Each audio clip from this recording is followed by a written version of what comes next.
안녕하세요. 호주경제TV의 리치입니다. 예, 오늘은요, 코로나 소식인데, 안타까운 소식도 있고, 뭐 좋은 뉴스도 있습니다. 여러 가지 코로나 관련된 뉴스를 여러분들하고 함께 공유를 하려고 합니다. 오늘은 2021년 5월 8일이고요. 첫 번째 뉴스는 뉴사우스웨일즈주에서 미스테리 감염자가 발생을 했죠. 그러니까 50대 남성이 호텔 자가격리라든지 뭐 해외여행을 갔다 온 것도 아니고 뭐 해외여행을 갔다 온 사람과 접촉한 것도 아닌데 코로나 양성 반응이 나오면서 그 아내하고 같이 감염이 되다 보니까 그 경로를 지금 추적하고 있습니다. 그거에 조금 애를 먹고 있기는 한데요. 다행히도 5월 6일 날 발견되고 나서 7일이라고 그러니까 어제죠. 그리고 오늘 하고요.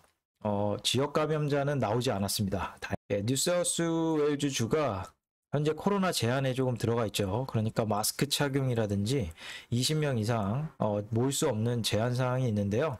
그게 이제 월요일 날 끝날 걸로 예상을 했는데 미스테리가 아직 정확하게 경로가 파악이 안 돼가지고 월요일 이후로도 조금 나올 수 있다라는 뉴스가 나오고 있습니다. 아무튼 월요일에 뉴사우스웨일즈주의 주지사의 브리핑을 좀 들어봐야 될 것 같아요. 두 번째 코로나 소식은요, 인도 얘기를 잠깐 하고 넘어가야 될 것 같아요. 그러니까 인도에서 지금 하루 일평균 신규 확진자가 41만 명을 넘어서면서 지금 문제가 되고 있는데요. 사망자는 4천 명 정도가 매일매일 나오고 있다고 합니다. 근데 이제 뉴스에서는 이게 통계에 잡힌 것만 요거지 수치로는 아마 그 2배나 3배 정도가 될 것 같다. 그렇게 얘기를 하고 있어요. 그러니까 굉장히 심각한 상황이라는 걸 알 수가 있죠. 5월 2일 날 호주 정부에서는 자국민이라든지 영주비자 소지자들에게 인도에서 호주로 넘어오지 못하게 금지법을 발표를 합니다. 만약에 이거를 어길 시에 6만 6천 불이라든지 5년형의 징역에 처하겠다. 이걸 발표를 하면서 정치권이 연일 시끄럽습니다. 지금까지도 좀 시끄럽고요. 논란이 계속되니 호주 정부에서는 바이오 보안법을 들면서 의사라든지 전문가의 조언을 따라서 결정한 것이다. 이렇게 밝혔는데요. 바로 이제 의사협회에서는 우리는 자국민을 데려오는 데 있어서 뭐 벌금이라든지 징역형을 얘기한 적이 없다. 바로 반문을 나섰고요.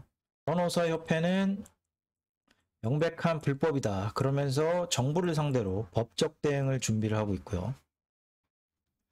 전 총리라든지 야당 대표는 빨리 금지를 풀고 송환 비행기를 보내서 자국민을 데려와야 한다. 이렇게 밝히고 있죠. 그러면서 호주 정부가 계속해서 여론이 좀 악화가 되니까 그걸 내각회의를 하겠다 하면서 금요일 날 내각회의한 결과가 나왔습니다. 노던 테리터주에 하워드 스프링스 팩실리티라고 해갖고 자가격리 시설이 있습니다. 수용 인원이 대략 한 2,000명 정도 돼요. 5월 15일 날 이제 송환 비행기를 한 3대 정도 보내갖고 이쪽에 자가격리를 할 수 있게 하겠다 이렇게 밝혔습니다. 비행기 한 대당 뭐 한 150명에서 200명 정도가 탈 수 있다고 해요. 그러니까 인도에서 데리고 오는 인원이 3번 정도 한다고 했으니까 여기 한 600명 정도 돌아올 것으로 보고 있습니다. 그런데 이제 조건이 좀 있습니다. 인도에서 테스트를 했을 때 음성 반응이 나와야지만이 비행기에 탑승을 할 수가 있습니다. 나머지 인원은 만약에 양성 반응이 나오게 되면 탑승을 못하는 거죠. 이마저도. 현재는 언론에 지금 밝혀진 게 9,500명 정도가 호주로 들어오고 싶어 하는 것 같아요. 그런데 그 중에서도 이제 심각하거나 취약하거나 그런 분들이 한 950명 정도 된다고 합니다. 그러니까 이분들이라도 먼저 빨리 들어올 수 있게 조치를 취해 줘야 되는데 이제서야 이제 결정이 난 거죠. 근데 이마저도 지금 뉴스에서 나온 것처럼 6월 말이 돼야지 이분들이 한 1,000명 정도가 들어올 것으로 예상을 하고 있습니다. 그러니까 각 주에서 뭐 빅토리아주라든지 그 다음에 뉴사우스웨일즈 주 그리고 퀸즐랜드 주 남호주까지 연방정부에다가 대규모 수용시설을 마련하겠다. 그러니까 연방정부에서는 아직 논의된 바가 없지만 고려해보겠다. 이렇게 얘기를 했어요. 그래서 조금 더 늘어날 가능성이 있습니다만 빨리빨리 진행을 해야 될 상황이 아닌가 생각을 합니다. 예, 안타깝게도 오늘 호주의 한 아버지가 인도에서 코로나 때문에 사망을 했다고 합니다.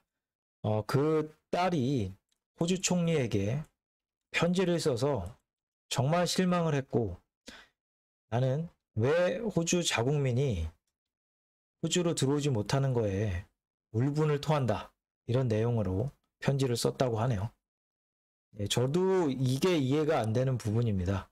왜 자국민이 호주로 들어올 수 없는지, 그렇다고 자가격리 수용시설을 마련하겠다고 하는 주정부들의 얘기를 왜 또 논의조차 안 하고 있는지를 조금 답답하네요. 예, 저도 굉장히 답답한데 가족들은 얼마나 지금 답답하겠습니까? 예. 뭐 호주 의학협회장 말을 한번 인터뷰한 내용을 한번 보시면요.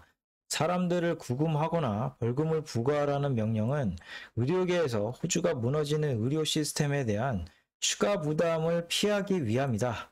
호주인들을 데려오기보다 인도를 지원해야 할 때라고 한 정부의 이런 조치는 비열한 것으로 간주됩니다. 이렇게 얘기를 했네요. 물론 이제 돈이 중요하겠습니다만 정말 이런 상황이 돈을 따져야 될 상황인가 그렇게 묻고 싶네요. 예, 이거는 지금 호주 정부의 예산안인데 예상되는 예산안이 호주 경제가 지금 좋다 보니까 이게 2024년에서 2025년 회계년도에 달성을 할 것 같다. 지금 목표를 설정해 놨는데요. 그래서 이제 호주 정부에서는 요거를 이런 식으로 줄여가겠다라는 계획을 세운 것 같아요. 그러니까 이번 예산안에서도 요걸 이제 반영을 하겠죠. 그러니까 그만큼 호주 정부에서 쓰는 돈을 최대한 줄여보겠다 이렇게 예상을 하고 있는 것 같습니다. 하지만 지금 자국민들이 해외에서 발이 묶인 채 못 돌아오고 있는 인구만 해도 지금 3만 6천 명 아닙니까? 이걸 과연 이렇게 자국민들을 희생시켜 가면서까지 돈을 줄여야 되겠나? 한번 생각을 해봅니다. 네, 다음은 이제 코로나 세 번째 소식인데요. 다들 궁금해하실 뉴스가 대체 이제 해외 국경이 언제 풀리는 거냐 이렇게 궁금해하실 분들이 많을 것 같아서 오늘 뉴스를 좀 갖고 왔습니다. 이제 두 가지 뉴스가 있는데요. 물론 시기가 조금 틀리긴 합니다만 한번 읽어보도록 하겠습니다. 네, 호주의 국경은 2022년 중반기 또는 하반기까지 완전히 재개되지 않을 것이라고 댄태한 무역부 장관은 금요일 스카이뉴스 인터뷰에서 밝혔습니다. 내년 중반에서 하반기에 가장 좋은 추측이 될 것이지만 우리가 이 전염병을 통해 보았듯이 바뀔 수 있습니다. 라고 말했습니다. 그러니까 약간 좀 시간이 좀 걸릴 것 같아요. 그리고 중앙은행 총재가 이제 얘기를 했는데요. 국경 재개를 위한 백신 접종이 열세다 이렇게 얘기를 했어요. 그러니까 호주 중앙은행은 호주의 국경이 2022년 그러니까 내년 초부터 점진적으로 재개될 것으로 예상을 하지만 백신 접종이 가속화되고 대규모 발병이나 연장된 강제 락다운이 없는 경우에만 가능합니다. 라고 얘기를 하고 있네요. 그러니까 올해는 일단은 해외 국경이 안 열린다고 봐야 될 것 같고요. 이제 뉴질랜드하고는 국경을 열었지만 다음이 이제 싱가포르하고 얘기를 한다고 했으니까요.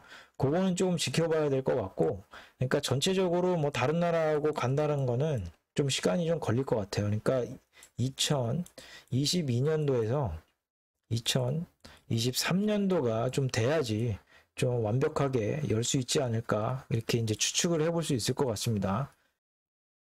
다음은 호주 백신이 어느 정도 진행됐는지를 좀 보려고 하는데 백신 접종이 오늘 지금 날짜로 확인해 보니까 5월 8일인데요. 요게 한 250만 명 정도가 접종을 지금 받았다고 합니다.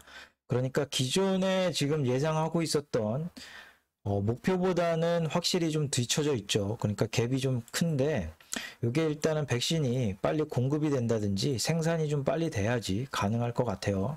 그러니까 시간이 조금 더 오래 걸릴 것 같고요. 그 다음에 한국 같은 경우는 다른 주요국들하고 이제 좀 비교를 해볼 건데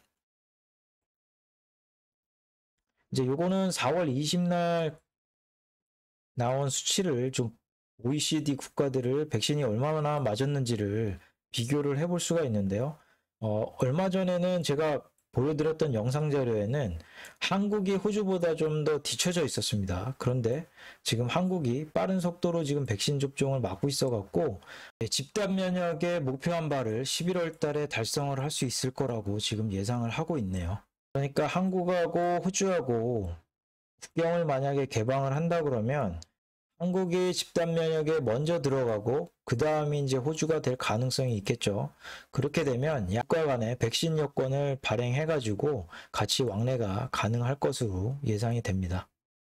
예, 다음 코로나 소식은요. 유학생 근로시간 제한 완화가 이번 예산안 발표에서 공개될 예정입니다. 이렇게 나오네요. 그러니까 호주에 지금 들어와 있는 유학생들이 35만 명이 학생 비자로 지금 호주에 있는데 현재 학생 비자 소지자들은 20시간밖에 일을 못 하는데 요게 이제 늘어나게 되면 훨씬 더 여유가 좀 생기지 않을까 그렇게 생각을 합니다. 물론 이제 학업하고 병행을 해야 되기 때문에 힘들기는 하겠지만 20시간을 더 일하고 싶어 하는 유학생분들도 많아가지고 조금 희소식이 아닌가 생각이 되어지고요. 호주 관광업계라든지 서비스업계가 인력난을 겪으면서 사람 구하기가 굉장히 힘듭니다. 그래서 이제 정부에서 지금 생각해낸 게 팬데믹 이벤트 비자라고 그래가지고 408 비자로 전환할 수 있게끔 해준다고 하네요. 그러니까 예전에는 뭐 농장이라든지 1차 산업에서 일을 하게 되면 3개월간 일을 하게 되면 이제 세컨 비자를 신청할 수 있는 그런 기회가 주어지죠. 그걸 이제 더 넓히는 개념으로 해가지고 서비스나 관광업계에서 일을 한다거나 일할 예정이거나 한다 그러면 90일 전에 이 비자를 신청하게 되면 다음 1년 동안 호주에 머물 수 있는 자격을 준다고 합니다. 그러니까 호주 이민정관은 다음과 같이 말했습니다. 관광 및 서비스업은 50만 명 이상의 호주인을 고용하고 있으며 이러한 변화를 통해서 기존의 인력을 보완하여 일자리 증가 효과를 통해 고용을 창출하는 것 외에도 사업을 계속 운영할 수 있습니다. 라고 얘기를 했네요. 작년에 상대적으로 혜택을 못 받다 보니까 굉장히 소외가 많이 됐어요. 그러니까 화가 많이 나신 분들이 굉장히 많을 겁니다. 아직까지도 들어오고 싶어도 지금 못 들어오고 있는 학생들도 있을 거고요. 그 다음에 호주에 머무르면서 일자리도 없고 지금 학비는 내야 하는데 그게 지금 굉장히 힘들었던 학생들도 분명히 많을 거라고 지금 생각을 해요. 하지만 이게 조금 이렇게 변경이 되면서 약간 더 일을 많이 하고 생활비를 조금 더 벌 수 있다는 거에 좋은 소식이 아닌가 그렇게 생각을 합니다. 요거는 조금 잘한 부분이라고 저는 칭찬을 해주고 싶네요. 예, 오늘은 코로나 소식을 여기까지 마치도록 하겠습니다. 시청해주셔서 감사합니다.